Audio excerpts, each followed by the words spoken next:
അപ്പോൾ നമ്മൾ നേരത്തെ പറഞ്ഞ ആ ഒരു ഇതിലോട്ട് വരാം. എം ടി നട്ട് എന്ന് പറഞ്ഞ സംഭവം എന്താണ്? ഒരു കസ്റ്റമർ നമ്മളടുത്ത് നിന്ന് വാങ്ങിക്കണമെങ്കിൽ 5 ക്രൈറ്റീരിയ അവിടെ ഉണ്ട്. അതിനെയാണ് നമ്മൾ MT നട്ട് എന്നുള്ള ചുരുക്കപ്പേരിൽ പറയുന്നത്.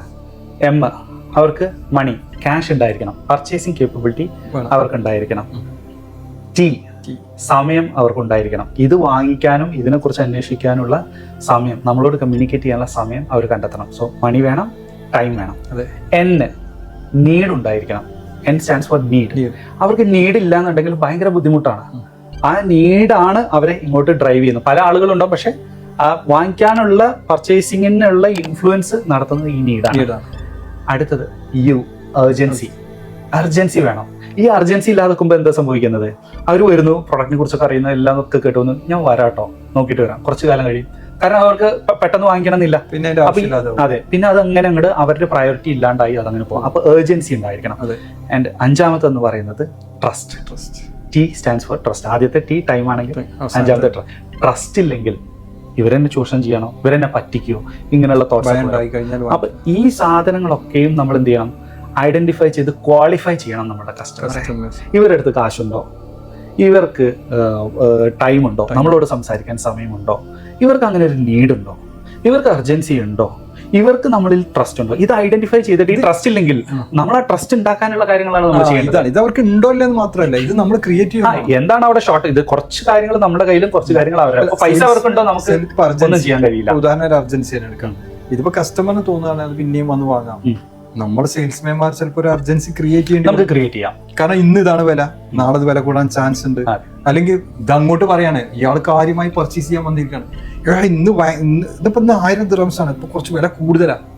സെയിൽസ്മാൻ പറയുന്ന വർത്താനാ, വില കുറച്ച് കൂടുതലാ, ചിലപ്പം അടുത്ത ആഴ്ച കുറയാൻ സാധ്യത ഉണ്ട്. എങ്ങനെ ആ സെയിൽസ്മാൻ പറയുമ്പോൾ കസ്റ്റമർ പോവുകയെ ചെയ്യുള്ളൂ. ഇവിടെ ഇന്ന് കൂടി എന്നാണ് പറയുന്നത്, നാളെ കുറയാൻ ചാൻസ് ഉണ്ട്. അങ്ങനെയാണെങ്കിൽ പുറത്തിറങ്ങിയാൽ ഇന്നത്തെ നീഡ്, നിങ്ങൾ നേരത്തെ പറഞ്ഞ നീഡും മറ്റു കാര്യങ്ങളൊക്കെ പിന്നീട് കുറഞ്ഞു വരും. ഇവിടെ അർജൻസി ക്രിയേറ്റ് ചെയ്യുക, അങ്ങനെ ഓരോന്നും കസ്റ്റമറിന് ഇല്ലാത്ത സാധനം നമ്മൾ സെയിൽസ്മാൻമാർ ക്രിയേറ്റ് ചെയ്യണം. അതെ, ഇതിൽ ആദ്യത്തെ 2 കാര്യങ്ങള് മണി ആൻഡ് ടൈം, ഇത് രണ്ടും കൊണ്ടുവരേണ്ടത് കസ്റ്റമറുടെ തന്നെയാണ്. ബാക്കിയുള്ളത് നമുക്ക് ക്രിയേറ്റ് ചെയ്യാം. നീഡ് നമുക്ക് പറഞ്ഞു കൊടുക്കാം, അവരെ എഡ്യൂക്കേറ്റ് ചെയ്യാം. ഏർജൻസി നമുക്ക് എഡ്യൂക്കേറ്റ് ചെയ്യാം. അവർക്കൊരു ബെനിഫിറ്റ് അതുകൊണ്ട് കിട്ടുന്നുണ്ടെങ്കിൽ അവിടെ അർജൻസി നമുക്ക് ക്രിയേറ്റ് ചെയ്യാൻ സാധിക്കും. ഉദാഹരണത്തിന് നിങ്ങൾ ഇത് 2 ഇന്ന് പർച്ചേസ് ചെയ്യുന്നത്, നിങ്ങൾ ഇത്രയും പൈസ നിങ്ങൾക്ക് ലാഭമുണ്ട്. അപ്പോൾ ഇങ്ങനെയൊക്കെ നമുക്ക് അർജൻസി.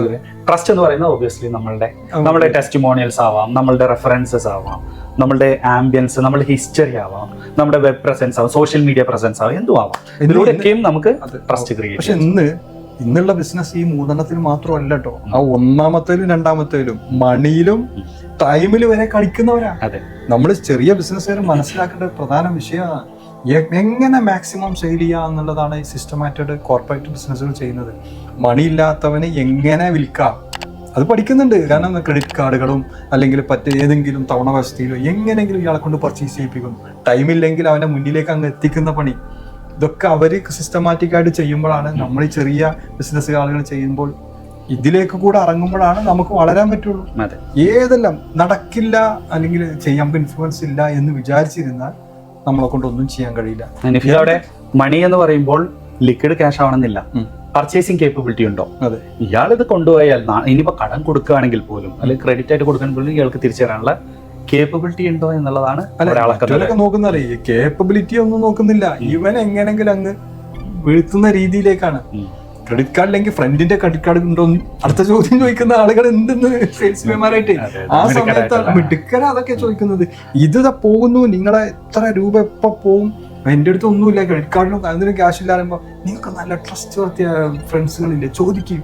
കാരണം നിങ്ങൾ ചോദിച്ചാൽ തരുന്ന നാളെ ഇതിന്റെ 10 ഇരട്ടി നിങ്ങൾക്ക് കിട്ടും.